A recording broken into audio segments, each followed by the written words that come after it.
Welcome to Empowering Chats with Susan Burrell. This is where we have deep, intimate conversations about self-empowerment and future existence. I am an intuitive healer and a light leader who has been called to activate other light leaders. So I'm curious, are you one of them? So by listening, lean in and see if you are ready to be that eternal potential you've been called to be. Using your bravery, your talent, your tenacity, can you be innovative and adventurous in order to activate your light and lead from that place? This is where we learn how to love ourselves from the inside out and love the whole world over and over again. Enjoy the show. Hey, everybody. So I am welcoming back one of the most amazing, sweetest, high energy, high authority people I've met. Those are a lot of words, but I want to welcome back Kate Rose. Kate, thanks for joining me. Thank you so much, Susan. I'm always so excited to be here. Me too. And we've been looking forward to this conversation for a while. You guys, Kate is an author. She's written a few books, but the one where I got to meet her a couple years ago was when her book Written in the Stars came out about relationships and the astrology behind it. So she is a sacred astrologer. And that's what we're going to talk about today, right, Kate? We're going to talk about the astrology for the United States and or everyone until the end of the year, right? Yeah, the collective piece, a lot of the astrology major transits that we're all going to be going through, some of the world events or themes that are kind of everyone's talking about or that we all have on our minds, as well as how it's going to affect our own journeys, whether we call it a spiritual journey or just our journey to learn what it means to be human. Yeah. And that's what you just said. Learn what it means to be human, because that is my daily do, is that we're all here to evolve and to grow. And then, of course, if you're growing, you got to be learning. Otherwise, you're stagnant. And then what's the point? No, and I mean, none of us really know how to be human in this lifetime, in my opinion. So we are, myself included, we're learning every day what it means to be human, despite whether our soul feels like we should be someplace else or, we're stuck somewhere. It's kind of merging all of that aspect of our inner knowledge and our spirituality and our soul, and like, okay, but we're in a body in this lifetime. We're human. We're grounded to earth, and how do we do that? Yeah. Yeah. So let's dive in, because we've just gone through, okay. When last we spoke, it was late January and we were coming into the Chinese New Year and the year of the fire horse. And it's a new beginning year, because of the way the numbers work. I'm really dumbing it down because that's you're not my level of understanding. You're doing great. But you laid out so many different potential events and courses of action that were going to happen through July. And a lot of what you shared about the astrology, a lot of it started happening. Yeah, and as I said, unfortunately, it's like it's not, and I think one of the big things, because we were talking about, especially because you had travel plans, but the altercation, the crisis in Iran began right around that time period that I was like, watch out because there's something happening. Yeah. And so now it's like looking at kind of not 6 months because we're past June, but kind of from now till the end of the year. Calendar year anyway, maybe not the astrological year or the lunar new year, but just through December, because even in these few months, it's going to be a lot. We know that just a few days ago, we had the North Node move from Pisces into Aquarius. And then we're talking today, even though it won't be aired for a bit, but we're talking today on the full moon in Aquarius. That's actually my moon sign. So I kind of love that we're doing that. Um, and the North Node in Aquarius is an entirely new journey. One thing that I did notice is that a lot of like the Instagram astrologist or Instagram posts were mentioning like whatever's been happening in Pisces is done. And that's actually completely incorrect. So I'm so Oh, glad that wow. we're talking because I keep seeing that and I'm like, no, don't tell people that because then they're gonna feel bad when the themes keep arising because it's not over. Um, so the North Node moves into Aquarius, but as part of kind of the eclipse cycles getting comfortable in their new phases, it doesn't mean that all of our eclipses in Pisces and Virgo are over. So next month, one of our final eclipses in Pisces is on the 28th of August, but we're actually not going to really be done with that cycle until March of 2027 when we have the final eclipse. So I have a question, just for clarification. When Please. eclipses happen, because it seems to me it's an event, you know, It's absolutely an but event. does it also open like another portal of It energy? really does. And so like this one, so we have the North Node going into Aquarius. So there's definitely a shift in energy. North Node is your fate. It's all of our fates. It's what we're moving towards. It's what we are kind of part of our soul contract, our most best amazing possible life. Hmm. Usually that's most strongly felt by Aquarius sun, Aquarius rising, or even Aquarius moon people like me. Uh, for this one anyway. So with this, it opens up this whole portal for a couple years. Usually each cycle runs about 2 years. So to Oh, wow. through 2028. During that time, it's going to be more about collective, more about the authenticity of humanity. Because at the same time, the North Node or the South Node rather will be going into Leo. And that's all about a new set of karmic lessons that we have to move through. Oh my God. Mhm. Okay, so you guys, I can't remember if we did say this while we're recording. I can't remember because we were talking before, but this is why we're here. It's to grow our soul. So, I think when I was younger, I kept thinking, "Oh, once I've learned this, I don't have to do it anymore," right? But there's always new layers or levels of learning, even if it feels like it's on the same thing, the same learning about a relationship again, that kind of stuff.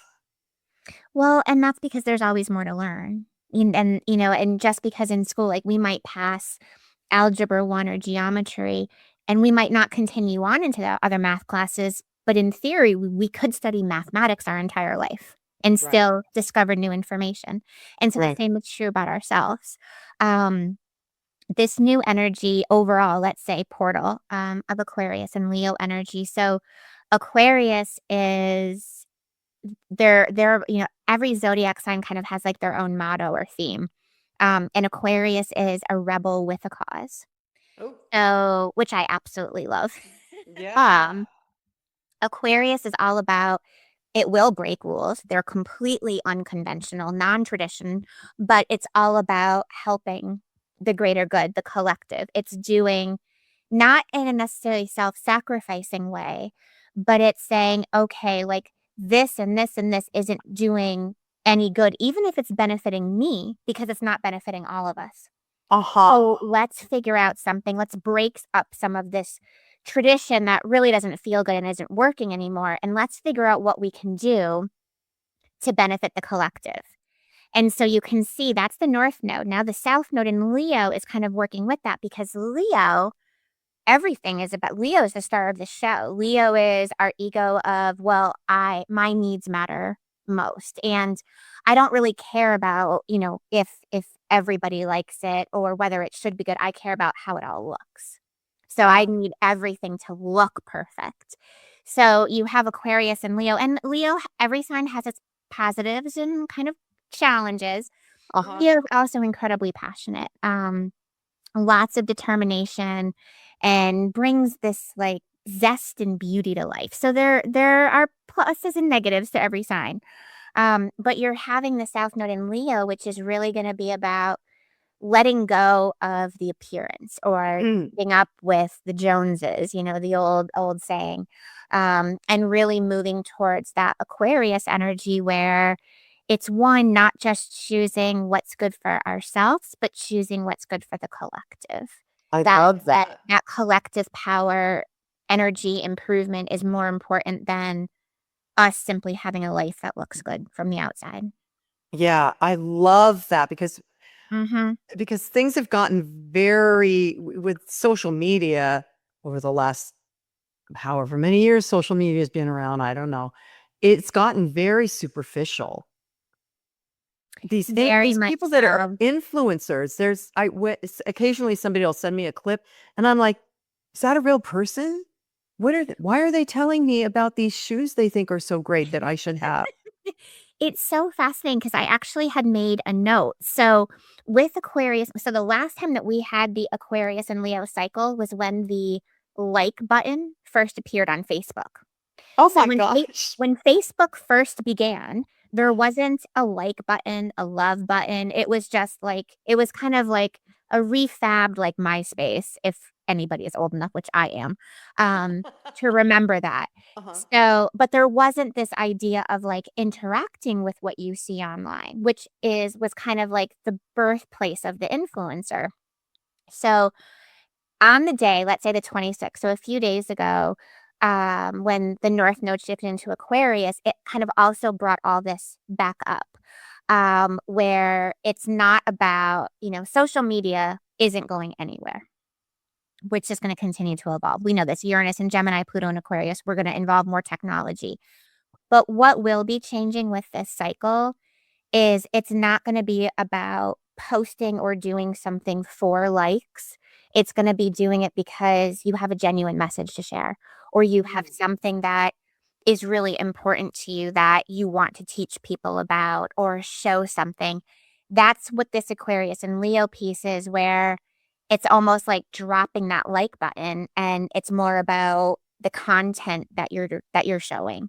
Um, this is a little bit, I'm on the East Coast and we know this. Little bit more of a local story, but I believe some major publications are picking it up that it actually happened right around the time the North Node shifted into Aquarius, which of course made me smile. A little small shop on Nantucket put up a no influencer sign in their store. Ooh. And it has created it's the birthplace of the Nantucket basket, if you've ever heard of that. Although I am absolutely dating myself as an East Coast person. Um, very adorable, cute little woven baskets. They make them into purses, regular. They have like little whales on them. Very nautical coastal core, as my daughter would say. Uh-huh. But they put a big sign up in their shop that says no influencers. Wow. And I've seen a lot of dialogue about that because one, the majority of influencers are female. So Mhm. it's that space of revenue. And obviously that should be something, however means possible, we should be able to have a source of revenue, whether male or female, non-binary. However, I think it's an interesting piece with the North Node of the no influencers. So it's like, where is that separation now from, let's say, a true content creator versus an influencer? I mean, I I think love that that I phrase. think that's something that this series of eclipses from now until 2028 will be having all of us look out more so. So it might not be about the shoes as like your example was. It might be more about recipes or how I was able to, leave my marriage and better myself, or this is how I'm able to tend my garden, like more sustainable, authentic content rather than my clothes are beautiful content, which would Right. be Aquarius and Leo. Right. Right. Wow. I think that's a very positive direction for us to go. Authenticity is never a bad step. And No. I think even spirituality, our own personal development, and I'm sure you can see this too as parent and grandparent now, and myself as a parent, I feel in so many ways this social media has complicated parenting and the forming of identities of our young people rather than actually benefited it. So then the idea of identity that came across my radar recently, that we're moving from um, one identity that was the identity we operated through under because of um, is actually no longer serviceable. And it's important to pay attention to that so that we can develop a, a new, well, not, well, a new, I'm calling it a new awakened identity, which means being more of who we are, not who we were told we were supposed to be. Mhm. Or conditioned to be, Right. or, Conditioned to be. or the space, like you can be this person, but this is the space that you must occupy. Right. Being more of ourselves. And also, and that's a very Aquarius theme as well. Of, it's an air sign, so air is always moving, right? That's Right. it. So air is always moving, it's evolving, it's trying new things, new experiences. Um, so when we're talking about identity, it's so fascinating because it really is that Aquarius and Leo axis, because we can't really figure out who we authentically are until we leave behind the conditions, the space that we were told to occupy, the even caring about appearances. It's that space where part of learning to be a human is appreciating our physical bodies, right? And learning what we like and what looks good, but it's also recognizing it doesn't actually mean anything at the same time. You just described my cruise I took in after we talked in February, because my suitcase didn't arrive to the ship. Oh, I've had that lesson, Susan. Oh, it was. And so for the first 5 days of a 10-day cruise, I was in sweatpants the whole time and everybody's getting dressed up. And it, it was, all about, I had to sit myself down several times and just go, is this upsetting you so much? So what? And I recognize this because how I thought I was supposed to appear Mhm. to people, I had assumed that was my identity. And finally, I recognized people don't care what you're wearing. Mm-mm. They don't care if you have makeup on or you're wearing the right shoes or nothing like that, and that was a huge, oh, I can just be me and it doesn't matter. And so it's so funny. We're talking about, No, and I mean, that set you free in that moment, whether or not, that happened on day 3 or day 5 after your suitcase arrived. And I mean, but even that situation, like that moment was a challenge for so many people. Let's say perhaps they would have just gone, because most cruises have shops on them or in the towns, and you yeah, could have yeah. purchased a whole new wardrobe and your credit card company would have reimbursed you for that through the airline. Um, but It- sometimes, yeah, I think sometimes it's about sitting in that uncomfortableness yeah. and actually figuring it out. For me, that happened to me the first time I traveled out of country with my daughters, who were both under 5. Oh gosh. Yikes. Um, we made a trip to a local discount store on our layover, and luckily we were headed somewhere warm. It was a bathing suit and sundress, and we made do for the next week in only that, and it worked. So that was an important lesson. Same thing at the time for me. It was the identity, what's most important. But I sometimes feel like we need to have those moments where we don't have our things to rely on to realize not just who we are, but maybe what we're capable of too. Yes. And that it doesn't Yes. depend on the things that we have. No, it doesn't. Yeah, it doesn't. I grew up with, oh, this is going to date me now, Kate. One of my favorite movies was that I grew up with, because it was set in Ireland, is The Quiet Man with John Wayne and Maureen O'Hara. And Maureen O'Hara, Oh, yes. it was originally from Ireland, and a redhead, a natural redhead, as am I. And one of the things in that movie She gets married. John Wayne and Maureen, not to give it away, but they get married. And it's in a time frame where women were supposed to bring a dowry to the marriage. Mhm. Some of it was money, but other pieces of the dowry were china and pots and pans and all this stuff, furniture. And so she tells her new husband, I want my things around me. I want my things around me. And that is one of my mantras. I want to have my things around me. I want to be able to see my things. And for me, it means pictures of my family now, and things like that. But yeah, it's interesting. Even that is really, I mean, this is why you and I have talked so much and why I love talking with you. So we're kind of doing, which is very much my astrology, in this like revamping kind of space at my home right now. And at one point I had printed off so many photos, like mini canvases of my daughters and I. But they ended up in my basement because of like space or being like, oh, I want, open walls and, space. And I literally just moved them all up yesterday. I was like, no, I want, and so my whole hallway will probably ultimately end up having over 30 canvases of all different ages, places. And it's like, no, those are us. That's what our life is. Absolutely. I want to be surrounded by them, and I want to see them every single time I walk down my hallway. Yeah, absolutely. And even that, it's like the things, there's authentic things that help remind us of who we are, the life that we lived, the journey that we've been on, versus the things that might distract us from that. Right. Like devices. Right. And that like button. I mean, can you imagine? And we have to get to dates, but can you imagine what would have happened to our society if the like button had never been created?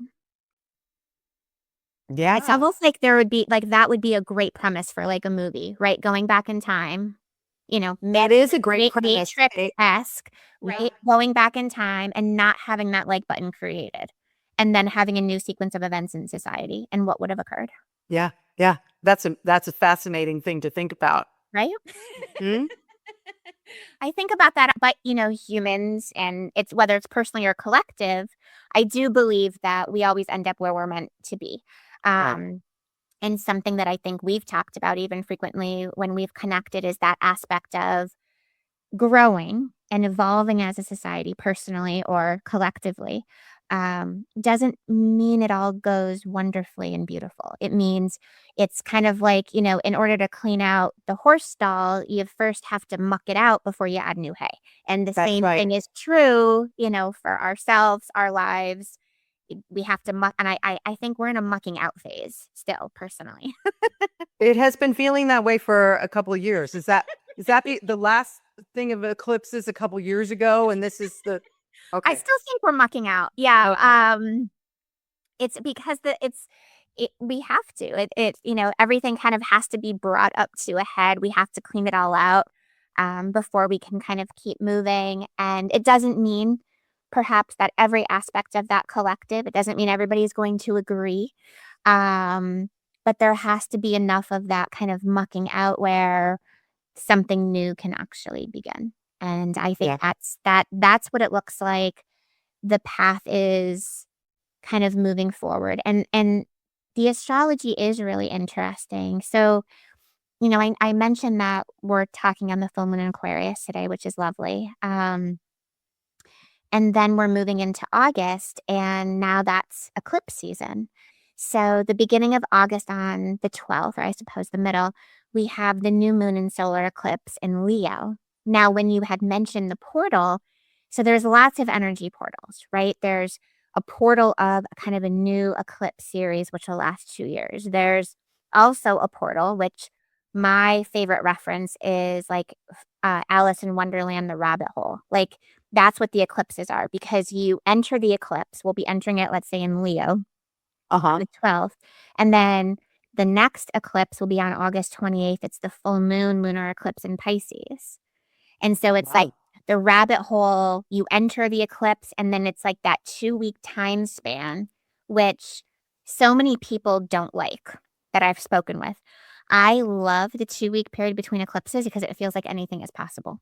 That's when sudden shifts and unexpected surprises, and you'll get a piece of important mail, you'll hear from an email, you'll get an offer. Those eclipse windows are really when like the universe is at its most strong, but we tend to be really afraid of that. Why? Why are we afraid of that? I think because even though we want our destiny and fate, we're also really scared of things not going according to our plan. Oh, yeah. So it's that aspect of like faith. Yeah, that's that. It's like that aspect of faith and trust. And is it in something bigger than ourselves, or is it in our little plans? I'm vibrating over here, Kate. I love it. Because I just did a visioning yesterday with my group about your awakened identity, your new awakened identity, and the thing that came up for me to embody is faith and trust. Developing faith and trust, but it's not even developing it; it's embodying it. That I'm just going to trust the ride. Trust the ride. I said those exact words to somebody earlier today. I was like, trust and enjoy the ride. That's it. Yep.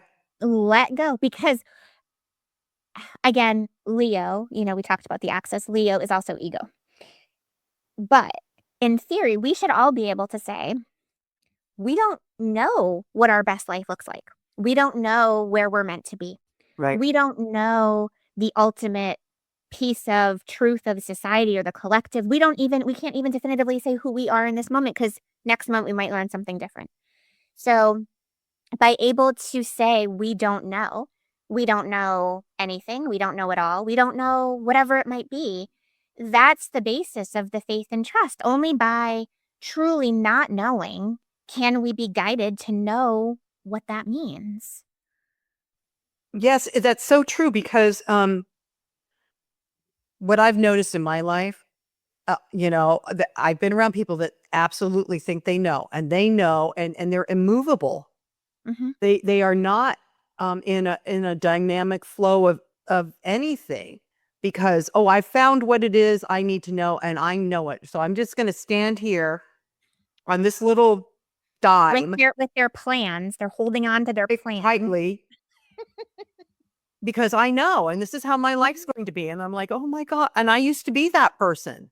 Look, I figured it out. I'm going to stand here and this is my life. And then my life, what do?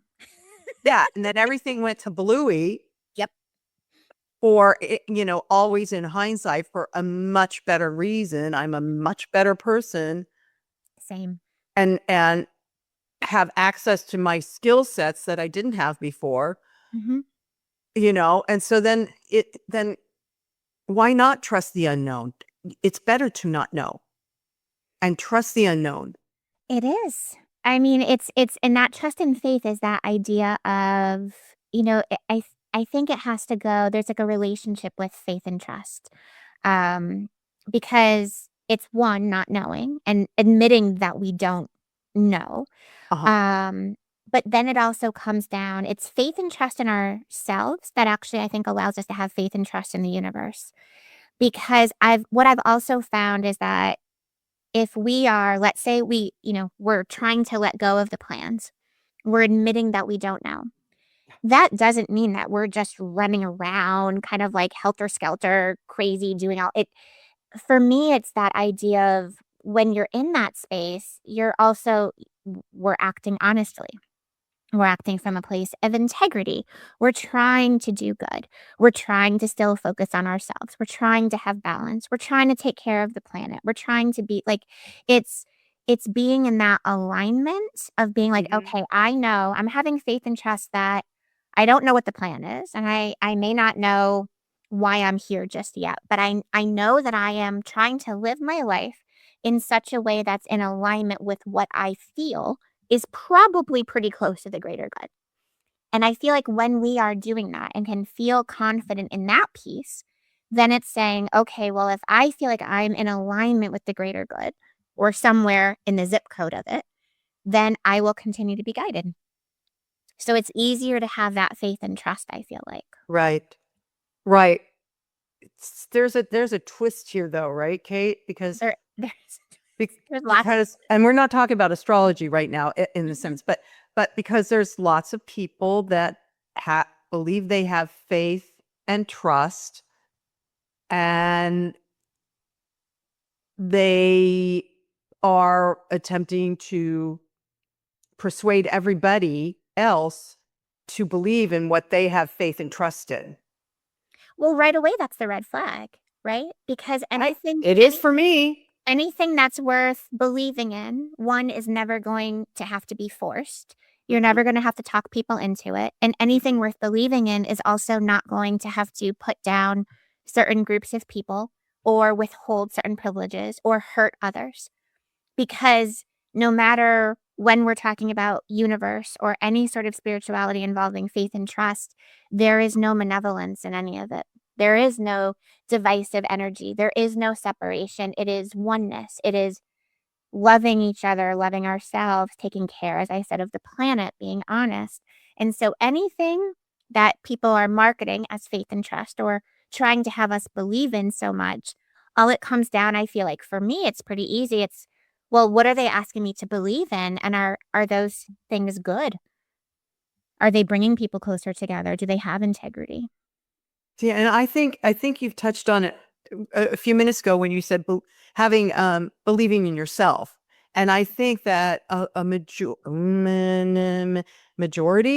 maybe it's less than the majority, but I think there's a lot of people that don't believe in themselves. Those are the people that come to work with me because they don't believe in themselves and they're believing what somebody else told them, or an ancient grandmother who said, you're a bad person or whatever.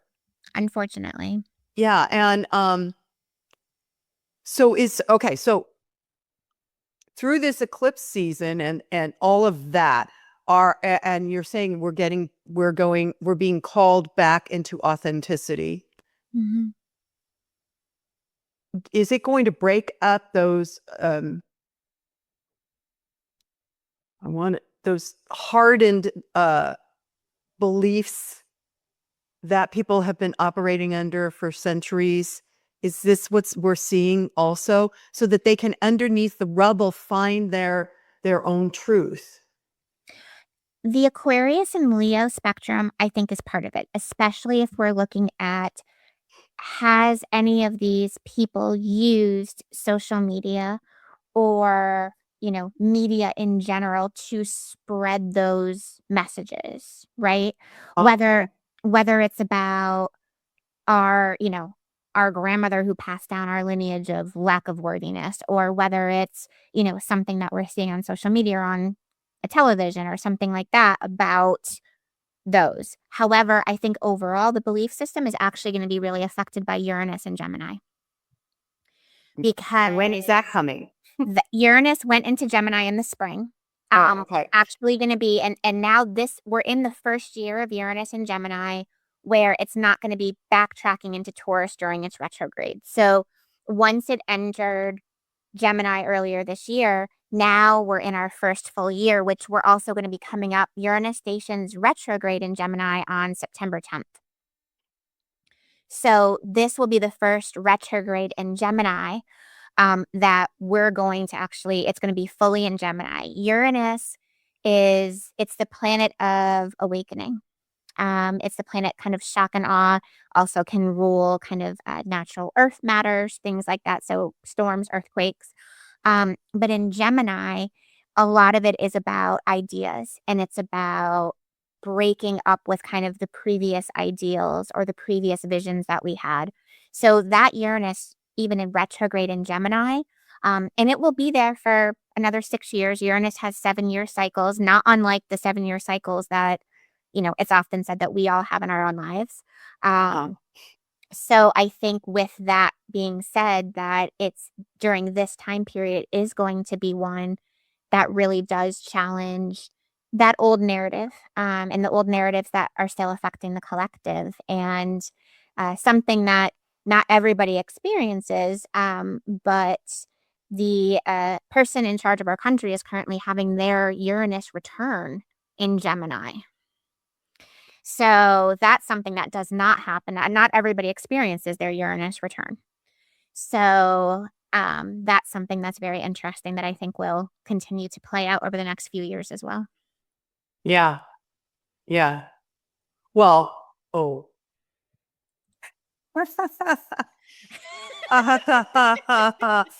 Because, oh, Kate, I adore you.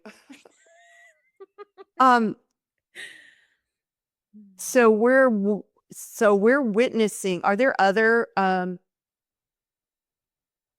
leaders, global leaders that are going through this Uranus And yeah, return? Uranus It's not just return. one guy, right? It's not several. just one guy. There are a couple key figures who are having their Uranus return, as well as countries that are going through this as well. So this is something that this Uranus return in Gemini specifically is going to be targeting. And then we've already seen a little bit of that play out. Uranus, it can carry very erratic energy. There is an awakening component. But Uranus is also kind of the planet where if anybody is trying to hang on to anything too tightly, Uranus kind of exacerbates the effects of that. So it's kind of the harder things or people hang on, the more challenging situations become. And where Gemini, again, an air sign, like I was mentioning with Aquarius, expansive. There's supposed to be movement. There's supposed to be change. There's supposed to be evolution. But Gemini, duality, unlike Aquarius. And Gemini's duality it's between the soul and the human, in talking about how we began, how to be a human. Gemini is constantly learning how to be a human, which means balancing the soul, what is right, what is integrity, what is truth, what is good for everybody, versus the human. This feels really good in this moment, and that's what I want, so that's what I'm going to do. Okay, I like to hear that we're going to be attempting to balance that because things have felt so out of balance to me for so long. I would absolutely agree with that. And I think that, again, I think this Uranus retrograde is going to be really interesting to be able to see how that affects that process, the awakening, people being able to start questioning, even, you and I are just conversing it without trying to sway anybody. But most of media right now is trying to sway people one way or the other, or, we could probably count up 10 different ways that media overall is trying to sway us. So that Uranus and Gemini is also going to be about that, helping to even learn how to decipher that swaying energy, or where the truth is in, let's say one topic covered in a multitude of ways. It's again, that duality it's not about separation. The duality is helping everybody blend and come together, which means we have to be able to recognize where the sway is happening. Wow. Now, when does Uranus go into retrograde? You said September 10th, and it will be retrograde through February. So through the end of the year, through probably right around the time of Lunar New Year. Okay. Oh man. Okay, so this awakening thing that's happening with the Gemini thing of blending, working together. That's what I was hearing with under the blending. Very much so. Mm-hmm. Beginning to work together instead of standing on separate sides of the aisle is going to be over during and through the presidential election that or not presidential, Actually, yes, because so they're going to be in effect for midterms, 110%. Midterms. That's what I'm trying to get to, you guys. And I am pretty in alignment with most astrologers on what they're predicting with the midterms, which is obviously there's going to be a shift. But I think the one thing that is going to be the wild card energy, which is Uranus, is that right now, at least for so many of us here in the United States, it's hard for people to wrap, I think, our heads around the fact that there's actually more than just left or right. Yeah. That there's actually a whole spectrum of people, of beliefs, of ways to help others, to serve others. And so I don't, we see it like a blue wave. I don't necessarily know if that's actually going to be the direction or if it's going to be this surprise option that all of a sudden comes out that we realize is actually for the greater good. Yeah. So I think, and that would actually make more sense because then it wouldn't be about this or that. It would be about all of us and how to move forward together in this new way that's actually going to be so much better than if we just stuck to our little, animal symbols and didn't deviate. Right. Right. Yeah. Yeah. Well, that's encouraging, actually.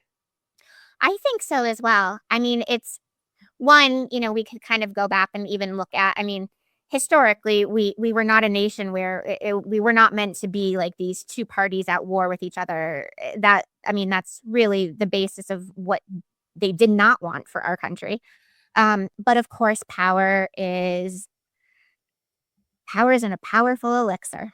And that's part of that mucking out, right? Of figuring out what does that power mean, which ironically coincides with the Leo energy of the South Node, surprisingly, right? So I think all of it is happening as it's meant to. But I do think that it's going to require all of us, I think, to kind of broaden our perspective and really start entertaining new ideas, challenging the sway, and really trying to look beyond, even going back to the identity, the space, like there's so much more out there than what we have been told is possible. Right. Right. I'm curious to see how this will unfold now. You've piqued my interest because um, my son and we over the last few years, he doesn't want to be on one side or the other. He has always been kind of, let's find the more like the middle ground, but it's not about one or the other. There should be many more choices and opportunities. Many more choices. And, as far as, let's say, developed countries go, we should be doing a whole heck of a lot better than we are. Yeah. If we're looking at our cousins over the pond, there's no comparison. And that's not, indicative of the quote unquote American dream. No. And that's why we need to evolve. And you can already see it kind of popping up in different spots across the country. But I think that third option is going to look a lot like New York.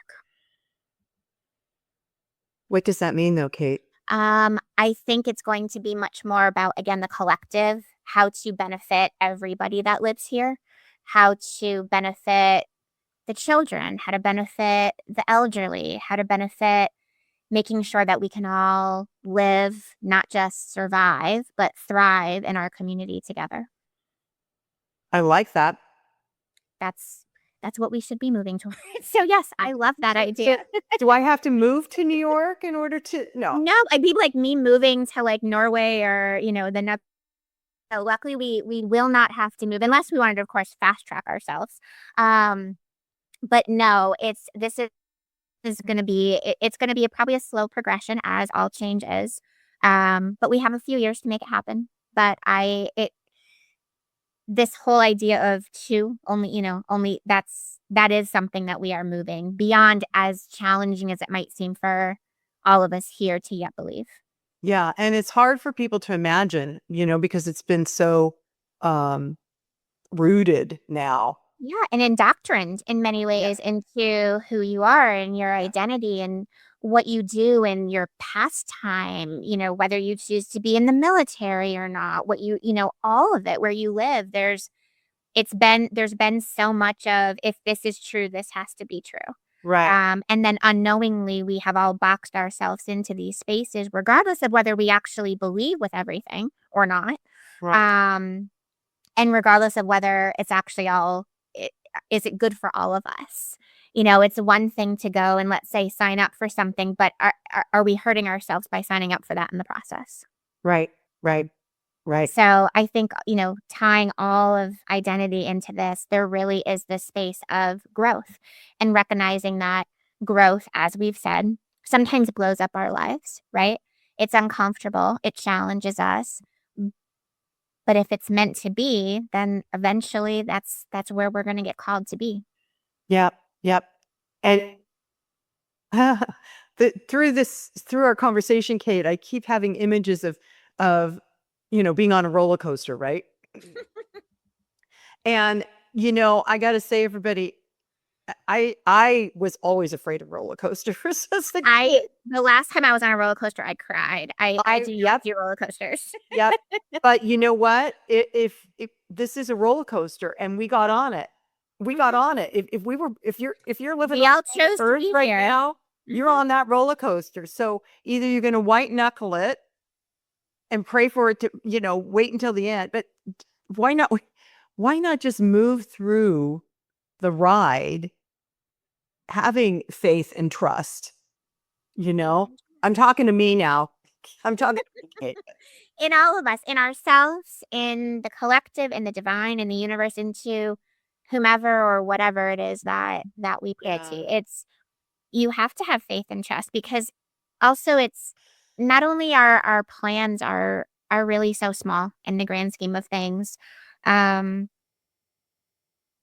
I don't think any of us would actually want to know how it all ends, how any of it ends, how any of it goes or begins. So having faith and trust allows us to be present, enjoy the ride, as we said, and kind of let go of the worry of what will happen, what could happen, what may have already happened. Right. Because in my work and my belief is that we don't know our potential, right? Individually and collectively. But that's the mere, what the word means is it's a potent potential. So it can be as big and huge as more than we can imagine. Potential is often more than we can imagine. 100%. And if we're moving toward our human potential, like you were saying at the beginning of how to be a human being, we're growing into our human potential. And I think that's a good thing. And I think that in my philosophy, it's important to believe that people are ultimately good, that they are ultimately love and light, and all the atrocities we're witnessing on whatever device you're looking at or listening to, that is not necessarily proving that people are bad. It's proving that people are possibly misguided or mistaken. But if we can, on this ride, this roller coaster ride of life, if we can hold to a higher belief or value, that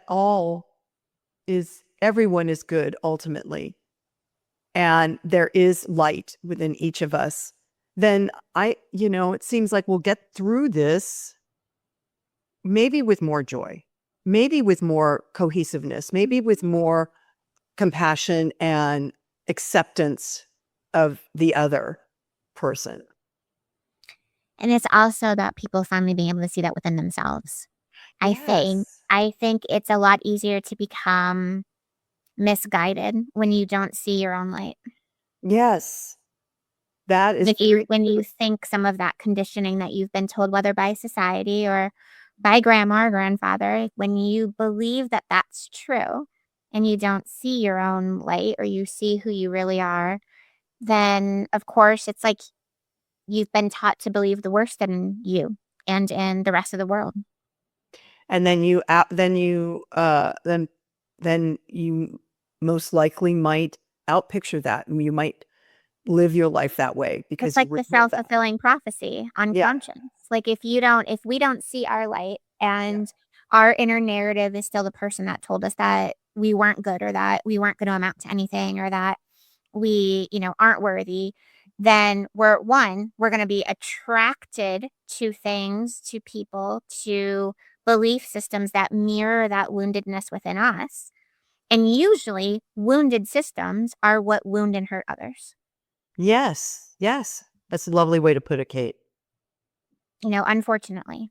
Yeah. So it's that, and that's why there is, inner child healing is a cliche, but it's so very true. And it's On a necessary. personal, a collective level, a generational level, on a national level, on a global level. I mean, if we all just did a little bit of work on our inner child, I truly think that that shift is what would actually make the biggest difference in the world. Yes. And what I believe you're referencing, Kate, but doing work on the inner child for people that haven't or don't know, is about facing that inner child that got traumatized, abused, told they're not good enough or whatever, and bringing that inner child into your heart and your experience by loving them and recognizing. When I work with people, I always say, I was like, at least, once a week, kind of start off with you sit there and talk to your inner child. If like you had a nickname when you were a child, or something that you call yourself, and say, what do you want today? And then hold space, where the inner child never is logic and it's never complicated, because as a child, Yes. emotional, we're basic. So it's like, if your child wants a hug, if your child wants play. There was one woman I spoke of, her inner child wanted ice cream, and she was a complete health nut, but she gave her inner child ice cream. Getting your inner child the favorite blanket that they had when they were younger that maybe they lost. It's about meeting that version of yourself and being the adult that you didn't have then for yourself now. Yes. In the small ways. And that's why I said, even if we just did a little bit, even if we started telling all of ourselves that we are worthy, or we love ourselves, or that it wasn't our fault, or that I always loved you. Any of the, that's ultimately is what would make the biggest energetic difference. And so, truthfully, I don't think as many of those wounded systems would exist. Yes, I totally agree with you. Totally, having done inner child work myself. And it's kind of, once you commit to doing it, okay, in my experience, it's not a hard thing to do. And it kind of does. It's really unglamorous. Yeah. There's nothing glamorous about it. No. And you definitely need a box of Kleenex or something, but it is. And a whole lot of grace. Right. And when you face that inner child, there is such a surrender that occurs, and an acceptance of self through the inner child, that it makes your life, it just is making my life easier. It's easier, and it changes it completely. Like, Yes. how, obviously we know I'm a huge fan of analogies. And so when I'm talking with people, how I kind of always describe it is, if, we are sitting here as like our adult selves. But we have also our other selves. We have our inner teenager, and we have our inner child, and both are just as worthy and amazing as this healing adult self. So I say we always look at it as, we are all in a car together. Each individual person is in their own little car. The problem is that for most of us, that inner child is behind the wheel. So that inner child, one, doesn't know what they're doing, right? Learning how to be a human. They also are seeking out exactly what they experienced in childhood. So the same relationships, the same hurt, the same wounding, the same disappointment. Yeah. Meanwhile, the inner teenager's like just trying to claw their way out the back seat, adults in the passenger seat going, oh my God, when is this ride over? And no one knows what they're doing. So the inner child healing is really the idea of moving the healing adult into the driver's seat. We are calmly able to now drive where is best for us. The inner child can now relax, daydream, know that they're safe. And the inner teenager knows that there's a place for them too. Right. That's beautiful. And that Kate. makes the biggest difference. That's beautiful. I got chills. Yeah. Ooh, I got more chills. Oh. That's a great analogy. And that's why it's important, you guys. Because then you become the driver of your own destiny. It's like we don't really get to see, and talking about potential and talking Mhm. about our identity. As long as that inner child is in the driver's seat, we don't ever really get a taste of who we are or what's possible in life. Yeah, exactly. Exactly. So, Kate Rose, what else? I feel like it's time to wrap up. So, what else, if that we didn't tap on, do you feel that we need to know about? So, once every 2 years, Venus, the planet of love, relationship, stations retrograde. So that will be happening this fall. So it's a more active fall than we normally have. So Venus is going to be retrograde through Scorpio and Libra from October 3rd to November 13th. So that's something to keep in mind. Venus will actually be moving into Libra August 6th. So from August through the end of the year, Venus is in either Scorpio or Libra, which is a lot of energy, a lot of balance, partnership, truth, transformation, all themes that we've talked about. But also could really also impact that aspect of self growth, self love, and the relationship with others. Okay. And then during that time, we also will have Mercury retrograde in Scorpio again, which isn't normally a big deal because Mercury goes retrograde all the time. We're used to it, but it will be also in Scorpio while Venus is retrograde. So that means we really have to be careful from like end of November to end of October to mid November. Be really careful with our communication with ourselves and others during that time. So both Venus and Mercury are in retrograde October and November, Into basically. November. Yeah. Okay. Yeah, because Mercury will be in pre-shadow, as they call it, which is it's like it slows down and kind of starts to give us trouble before it actually stations retrograde. We just got out of one. I mean, I was like, I could not wait. It just, and it's, I know. I was even counting down to this one, and but I felt it coming. I knew it was coming, and I started having stuff go kind of haywire in June. I was like, ugh, Mercury started yep, already. yep. And when it went direct, I felt, for me, I felt because that's when things started loosening up and stuff started flowing in Yep, that whatever movement. direction, because you know, it wasn't that I don't know. Sometimes it feels like a tight energy to me. Well, especially this past one that we had in Cancer. I mean, Cancer is the most emotional water sign. Hmm. It brought up so many emotions. There was definitely like this tight tension, but I feel like I and myself included, more people cried during like the end of June and early July than they've like cried all year. It was just incredible. Like it was definitely like the retrograde of crying. I think from us, but it's the shedding, it's the release. It's like, Right. okay, we have to kind of water our garden for what we want to happen in the future. And it means we have to let out everything from the past. Right, right. And that's part of what Mercury going into retrograde offers us, Mhm. is letting go. And also, as much I spent a lot of it just trying to be still, not not speaking out, not and just trying to be still within myself to just feel what's mine and who am I now, and all of those questions I always ask myself. But just to be quiet with it. So, but Venus and Mercury, that's gonna be a Yeah. dance. And the Venus will be both are going to be retrograde during midterms. Wow. Wow. Okay. I'm choosing to see this as exciting times. And It should be. Balance and truth are always positives. yes, balance and truth. Balance and truth. Balance and it's so funny you said balance, because that's something I'm working on right now too. So, oh my God. Yeah. That's why I love connecting with you, Susan. We always hit on all the right notes, right? Okay. Well, Kate Rose, thank you so much. Um, hmm.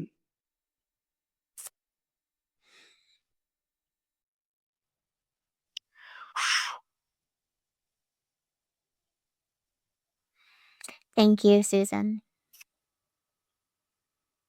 for everything. Thank you. I have a lot of energy going through me, you guys. That's why woo, hot. So until next time, I'm going to leave with, and so it is, namaste. Well, that wraps up our empowering chat for the day. I hope you enjoyed it and found it inspired you to be more empowered. If you want to find out more about me, go to susanburrell.com, my website, and you can see what we're up to. I am teaching classes again, so there's a calendar of that, and you can register. You can check out my book, Live an Empowered Life, a 30-day journey with the companion inspiration cards, or you can access my guided meditations that go through Insight Timer. We got a bunch of stuff on the website. Check it out. And until then, namaste.